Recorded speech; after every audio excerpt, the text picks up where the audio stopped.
Voyez ces images donc de ce qui s'est passé dans la dernière heure. C'est l'Iran qui menaçait les États-Unis de représailles. Bien, sachez que l'Iran est maintenant passé à l'acte, lance une offensive contre une importante base américaine qui est située au Qatar, la plus importante en fait base américaine au Moyen-Orient qui abrite 10 000 soldats.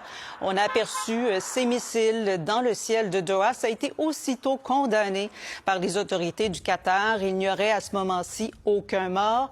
Le Qatar qui n'écarte pas non plus, en fait, de répliquer à cette attaque-là. C'est le Qatar qui a intercepté les missiles qui ont été lancés en direction de la base militaire.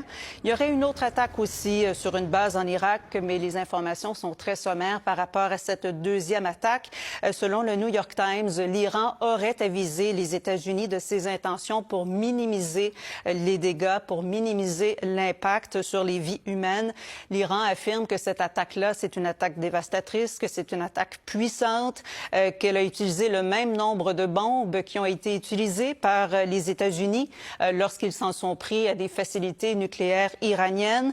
On estime que la frappe ne pose pas, en tout cas du côté de l'Iran, on estime que cette frappe-là ne pose pas de risque pour les civils, que les installations américaines visées se trouvent loin de zones habitées. En ce moment, on retrouve 40 000 soldats américains en sol au Moyen-Orient. 10 000 soldats américains se trouvent sur cette base qui est visée au Qatar. On va tout de suite se rendre à Washington, retrouver ma collègue Marie Claudet. Donc, Marie, Donald Trump est réuni en ce moment même là, avec son Conseil de sécurité. Oui, Donald Trump est réuni là à l'heure où je vous parle avec son conseil de sécurité, comme vous le dites. Donc voilà des menaces qui se sont concrétisées très rapidement avec cette attaque au Qatar.